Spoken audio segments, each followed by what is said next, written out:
So welcome to Unit 8, Motivation, Emotion, and Stress. If you're just joining this channel, these recording links in the AP Psychology playlist go along with Myers Psychology for the AP course 3rd edition. Today, I'm going to be discussing Module 37, Motivational Concepts. It's a pretty short module that introduces us to the concept of motivation and some of the main theories. The learning targets are to be able to define motivation as psychologists use the term, not just as the colloquial term that we use in everyday life, and identify the perspectives useful for studying motivated behavior. And then also to be able to explain how some needs are more compelling than others. So what is motivation? When we think about it, we hear this term all the time. What is motivation? It's defined as a need or desire that energizes and directs behavior. Gets us up in the morning and keeps us going. How is motivation pushed or pulled from us? Our motivations arise from this sort of interplay between nature, the bodily push, and nurture. Remember the biological basis versus our environment. So the interplay between the nature and nurture. The nurture pulls from our personal experiences, thoughts, and culture, and our motives drive our behavior. From which perspectives have psychologists viewed motivation? Well, these are 4. The first we're going to talk about is instinct theory, drive reduction theory, arousal theory, and then the hierarchy of needs. You may have heard of Maslow as a pretty famous psychologist who discussed the hierarchy of needs. So what is an instinct? A complex behavior that is rigidly patterned throughout a species and is unlearned, okay? Unlearned. Some examples of instincts are, like if you've been listening along, imprinting in birds, the return of salmon to their birthplace, infants' innate reflexes to sort of root for a nipple and suck, and some of the other reflexes that we talked within the developmental psychology modules.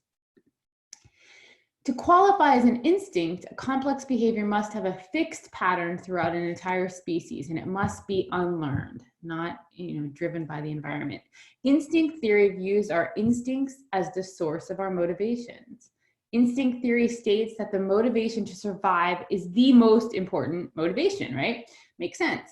And the innate behaviors that aid survival drive our motivations. If it's sounding a lot like evolutionary theory, that's because it is very, the ideas are very closely aligned.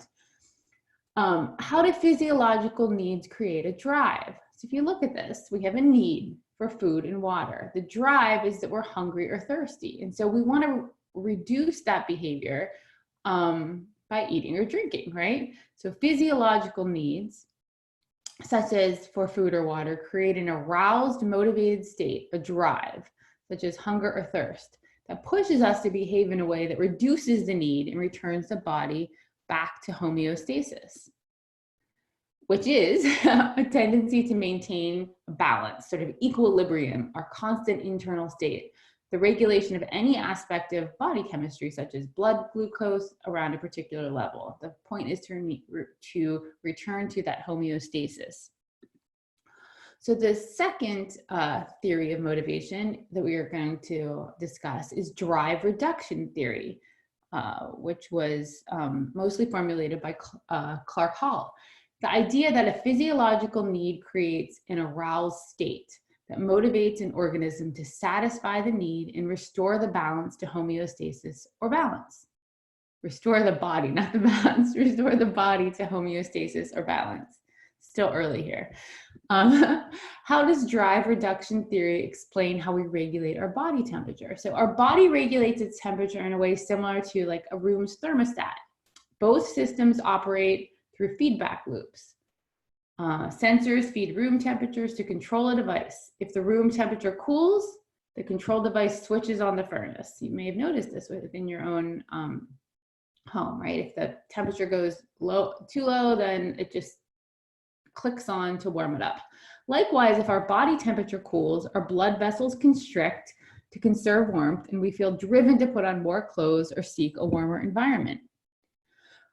How is behavior pulled by incentives? Not only we are pushed by our need to reduce physiological drives, we are also pulled by incentives, positive or negative environmental stimuli that lure or repel us. When there's both a biological need and an incentive, we feel strongly driven. The food-deprived person who smells pizza baking in the oven may feel a strong hunger drive, and the baking pizza may become a compelling incentive. Okay, so if you remember back from module 29 a long time ago, incentives, when we're talking about learning, can be extrinsic, coming from the external environment, or intrinsic, coming from within ourselves. Can curiosity be a motive? These are Harlow's monkeys. Curiosity drives monkeys to monkey around trying to figure out how to unlock a latch that opens nothing, right? So for a long time, we thought that behavior was pretty much only driven by these reinforcements or by some sort of, these baby monkeys would only do things to get food, biological drives. But Harlow determined that people are driven by other things like curiosity. They really weren't being reinforced by anything other than sort of wanting to figure it out, wanting to understand how to unlock a latch that opens nothing. They weren't getting any sort of reward, but they were just curious in how to figure it out. So curiosity drives newly mobile infants to investigate every accessible corner of the house. And it drove students in one experiment to click on pens to see whether they did or did not deliver an electric shock. So having all our biological needs satisfied, we feel driven to explain stimulation. Lacking stimulation, we feel bored and look for a way to increase arousal. However, if we're given too much stimulation or stress, we look for a way to decrease it. And this idea is conceptualized as the Yerkes-Dodson law. So two early 20th century psychologists studied the relationship of arousal to performance and identified this Yerkes-Dodson law. And what they found was you don't want to be too stressed out and you don't want to have no stress at all. Optimal performance lies in a moderate level of arousal. That is where optimal performance lies. If you're going into something to do something and you have no stress at all, that probably isn't the best thing either, right? Like kind of most of us understand that we don't want to be overly stressed to perform a task, but having a low or no stress can also be problematic. There's sort of an optimal level of arousal to lead to optimal performance. So between bored low arousal and anxious hyperarousal lies a flourishing life. So having all of our biological needs satisfied, we feel driven to experience stimulation. Lacking stimulation at all, we feel bored and look for a way to increase our arousal. So Abraham Maslow's theory of motivation, he's an important name to remember. He theorized that human needs are hierarchical. Some have priority over others. His hierarchy of needs, while it's always been attributed to him, there is some controversy whether or not he actually drew them in this way or someone else did later after he died, because he died rather suddenly at his home of a heart attack when he was still coming up with lots of good ideas. Maslow's hierarchy of needs begins at the base with our physiological needs, our needs to satisfy hunger and thirst. They must be satisfied before higher level safety needs and then psychological needs are addressed. Near the end of life, and we'll go back to that because I kind of went through that kind of quickly. You can see it goes from physiological, those to satisfy hunger and thirst, to safety, to understand that the world's predictable and feeling safe, then to needs of belongingness and love, esteem needs, feeling like you're competent and you are able to get recognition from others, to self-actualization, which at one point was the top, the need to live up to our unique and fullest potential, and then finally the need to find meaning and identity beyond the self, this sort of self-transcendent needs. Self-transcendence, what is that? Well, near the end of his life, Maslow proposed that some people also reach a level of self-transcendence. At the self-transcendence level, people strive for meaning, purpose, and communion in a way that is transpersonal beyond the self. Maslow's contemporary psychiatrist, Viktor Frankl, another famous psychologist, who was a Nazi concentration camp survivor, concurred that the search for meaning is an important human motive. Life is never made unbearable by circumstances, but only by lack of meaning and purpose. That's a pretty powerful quote.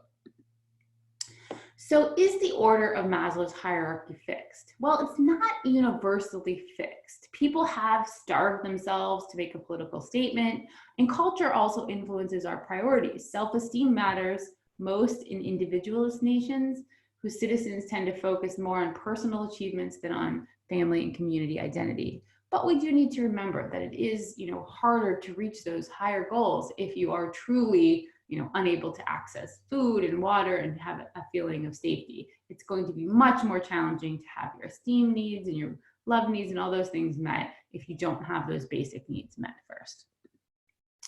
So getting back to our learning target reviews, motivation is a need or desire that energizes and directs behavior. The instinct theory explores genetic influences on complex behaviors. Derived reduction theory explores how physiological needs create aroused tension states that direct us to satisfy those needs.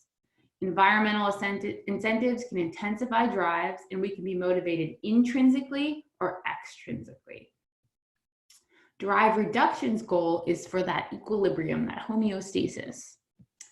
So optimal arousal theory proposes that some behaviors do not reduce physiological needs, but are prompted by a search for an optimal level of arousal. Sort of again, this idea that there's like this middle ground, right? The Yerkes-Dodson law states that performance increases with arousal, but only to a certain point. We don't want to be too stressed or not stressed at all if we have a task to perform. Performance peaks at lower levels of arousal for difficult tasks. So if you have a really difficult task, you really don't want to be too stressed. And at higher levels, you have higher levels of stress for easily or well-learned tasks.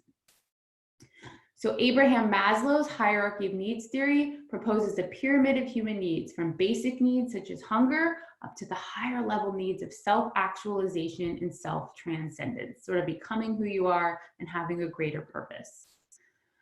Theories such as Maslow's hierarchy of needs address the fact that some needs take priority, although the order is not universally fixed, right? Like if there's people trying to make some political statements and they're not having their basic physiological needs, worldwide surveys support the basic idea of Maslow's hierarchy. And that is the end for today. Thank you so much for listening. Take care.